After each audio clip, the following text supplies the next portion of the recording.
Welcome to Gorilla's Friday Challenge Week 2 with Gorilla Test Papers. This weekly series is designed to help you master all key topics in the SEAG specification. This week, we will look at the topic of sequences. This is the first question of the week. The question asks, what is the missing number in the sequence?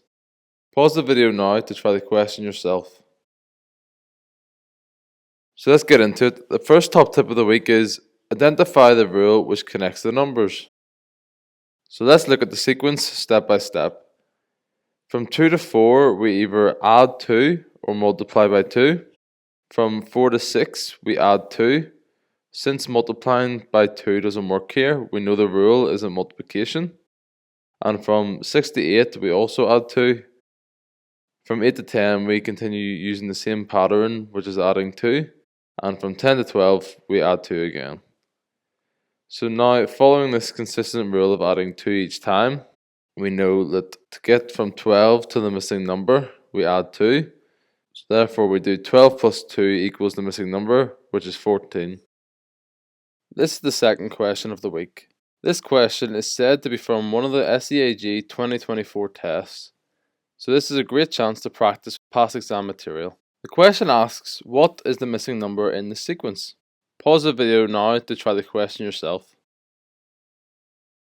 Alright, let's get into it. Using the same top tip as before, identify the rule that connects the numbers. So let's check each number to find the rule. From 11 to 8, the difference is minus 3. From 8 to 5, the difference is also minus 3. And from 5 to 2, the difference is minus 3. This shows that the sequence decreases by 3 each time. To find the missing number, we know the missing number is 2 minus 3. So therefore, the missing number is minus 1.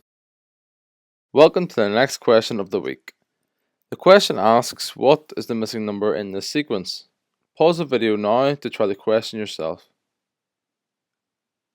Alright, let's get into it. Using the same top tip as before, identify the rule that connects the numbers. Let's check each pair of adjacent numbers in order to figure out the rule. From 2 to 6, we could add 4 or multiply by 3. From 6 to 18, we could add 12 or multiply by 3. From 18 to 54, adding doesn't really work here, but multiplying by 3 does.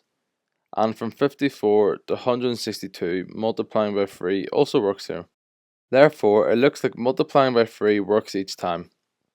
This means we have found the rule. We now know that to get from 162 to the missing number, we have to use the rule, which is multiplied by 3. So therefore, we do 162 multiplied by 3 to find the missing number, which is 486. Welcome to the fourth question of the week. The question asks, what is the missing number in this sequence? Pause the video now to try the question yourself.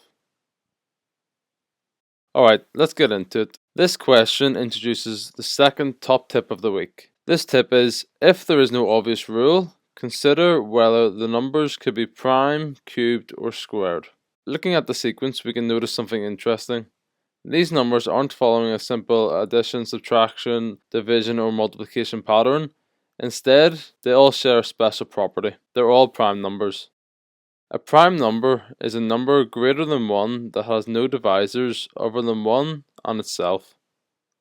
Continuing this sequence of prime numbers, after 23, the next prime number is 29.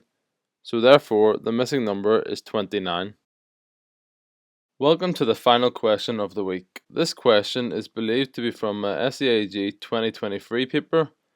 Since the SEAG papers are never officially released, it's great to have practice with past examples like this. The question asks, what are the missing numbers in this sequence? Pause the video now to try the question yourself. Alright, let's get into it. To get from 750 to 75, we divide by 10. And to get from 75 to the first missing number, since we don't have many numbers to confirm the rule, we'll have to assume that dividing by 10 is correct for the pattern. So therefore, 75 divided by 10 equals 7.5. Next, to get from 7.5 to the next missing number, we'll have to continue dividing by 10. So therefore, 7.5 divided by 10 is 0.75. Finally, let's check this rule with the last number. From 0.75 to 0.075, dividing by 10 works again. So therefore, the missing numbers are 7.5 and 0.75. Congratulations, you have now completed this week of Gorilla's Friday Challenge by Gorilla Test Papers. If you're looking for more SEAG materials, head over to our site at www.gorillatestpapers.co.uk for all the resources you need. Don't forget to like this video and let us know how you did in the comments. We'd love to hear your score and any thoughts you have about the series. See you next week for another session of Gorilla's Friday Challenge.